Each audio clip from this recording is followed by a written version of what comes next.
Please help support the channel by visiting our Amazon store, affiliate link below. Hey, what's going on, everyone? My name is Matt Jarbo. This is the Mundane Matt channel, and Kevin Spacey's not having that good of a day. All right, and I don't feel pity for him at all, to be honest with you. The situation came out yesterday that Star Trek Discovery actor Anthony Rapp admitted to BuzzFeed that he was allegedly assaulted by Kevin Spacey at Kevin Spacey's apartment in in New York City, at a party in 1986 when Anthony Rapp was only 14 years old and Kevin Spacey was in fact 26. The allegation is that Anthony Rapp was on the bed. Kevin Spacey came in, scooped him up like a man carrying his wife over the threshold, put him on the bed, climbed on top of him, and then Anthony was able to squirm away. No rape happened, which is great. I'm very happy about that. But given the situation we currently find ourselves in right now in terms of Hollywood and the witch pursuit thingy that's kind of going on right now, there was going to be a big pushback from this. Kevin Spacey is a highly respected actor in Hollywood. He's highly respected by fans. People love him.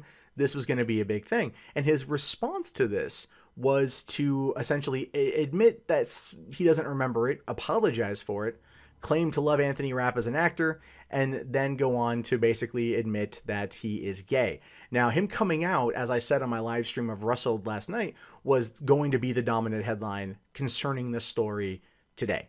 And in the morning, I was right. When I woke up this morning, there were tons of tweets from people outright furious at the fact that they were running the headline as Kevin Spacey comes out as gay, instead of talking about the alleged sexual assault situation.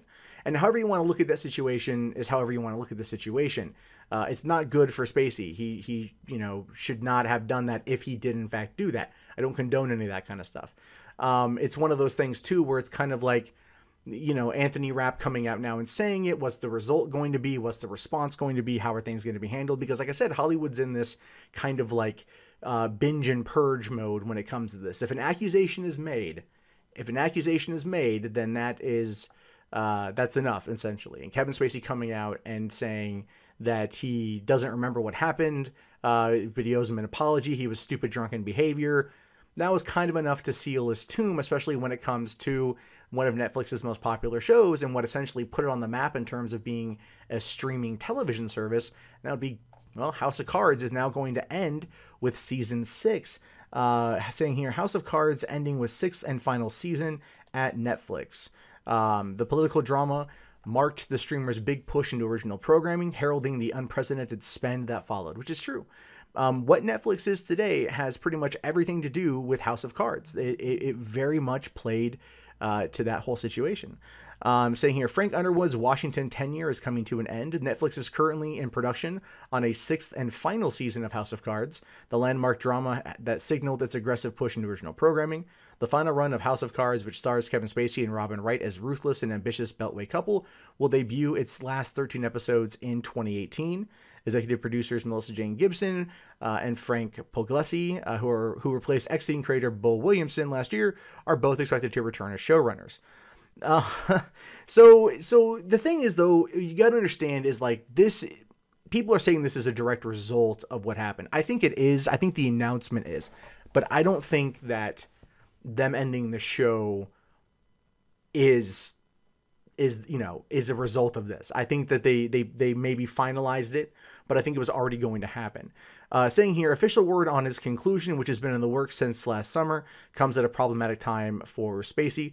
The star and executive producer is embroiled in a sexual assault scandal, with an actor alleging that Spacey made an aggressive advance towards him when he was just 14.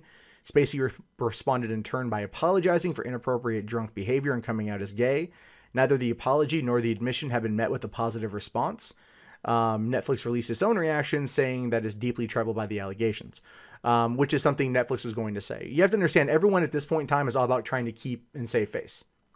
That's all it is. That's what happens in these situations. It's the apology was bad. The apology was bad. Like, he would have been better to just not say anything, to deny the allegations. That would have actually suited him better. But if he believes he did something wrong and he's coming out and he's saying it, then that's good. That's good that he admitted that something happened. He's apologizing for it. But what do you want to have happen at this point? It's been 31 years since the claim was made. Like that's probably my biggest complaint with the situation. These situations is when it's been that far away. What can you do? You know, he didn't go to the cops then. He didn't even tell his mother then. What do you do? I'm not blaming Anthony Rapp. He was 14, clearly, you know, didn't know what was going on wholeheartedly, and I don't blame him at all.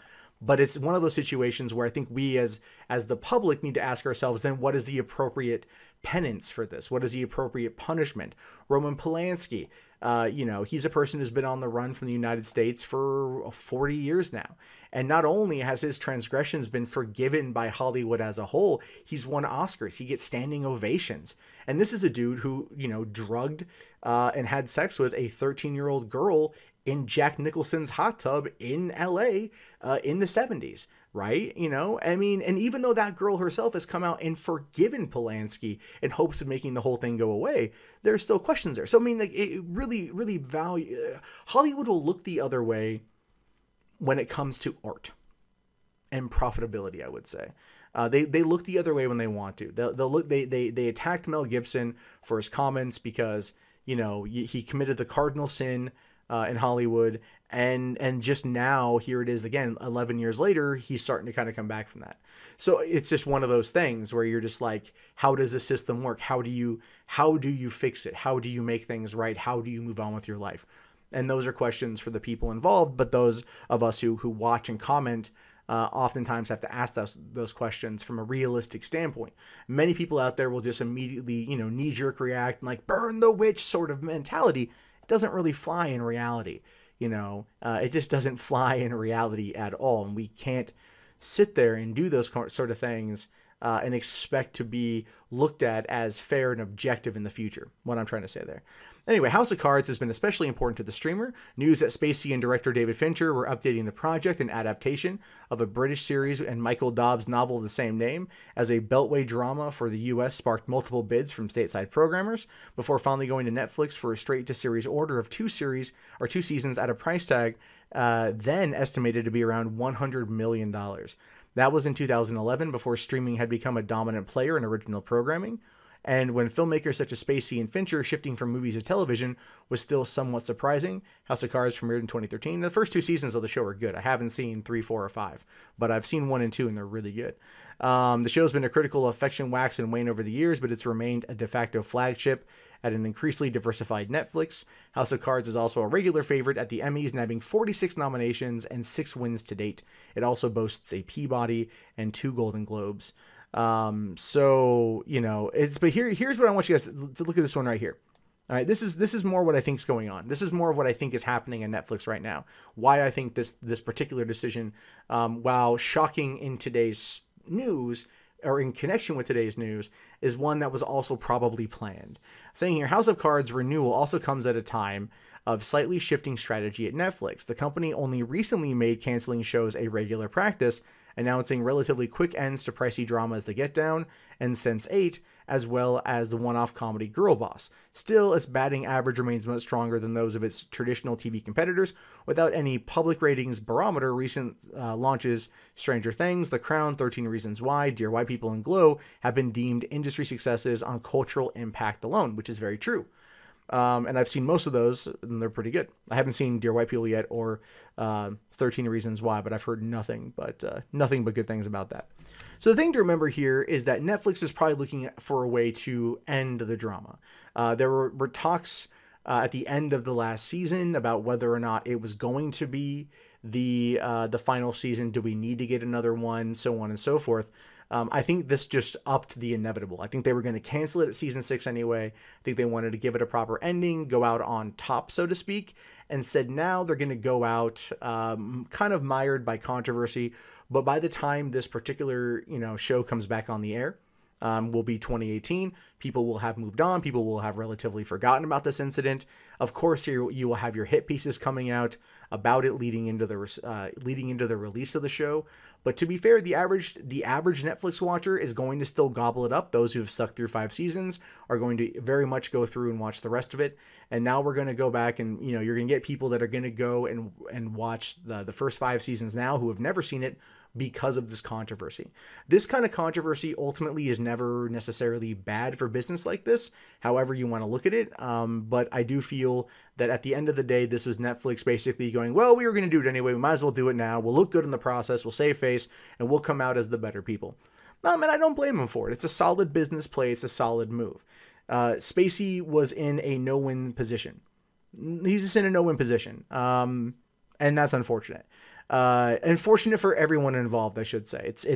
This is not a good thing. I don't want people to sit there and say that I'm supporting what happened. I don't support what happened. Anthony Rapp at the age of 14 should not have been, groped the way he was by Kevin Spacey. If it actually happened, which by Kevin Spacey's own relative admission, it probably did, it should not have happened. But the real question then comes, it's been 30 years. What do you want, and how do we as a society move forward? And that's unfortunately not what's happening right now in these discussions. These discussions are more about the blame, blame, blame, shame, shame, shame game, rather than the, okay, this is the reality of the situation. Here's how we have to go about this legally. Here's how we have to go about this socially. And here's how we as a society learn from these situations, learn to protect people who do need help in these situations, and then also move forward.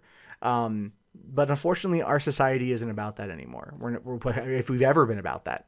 It's more divided now than it's ever been. It's more politically divided now than ever before, and I don't really see a clear way out of it, unfortunately. So that is the world we live in. You guys can take it or leave it, but this is where we are, I guess. I am curious to know your guys' thoughts because, well, I think they're going to be very interesting in the long run. But my question to you is, how do we fix things? What's your solution? Honestly, what is your solution to this kind of problem? I'm curious to know. Let me know in the comments. I'll see you guys later.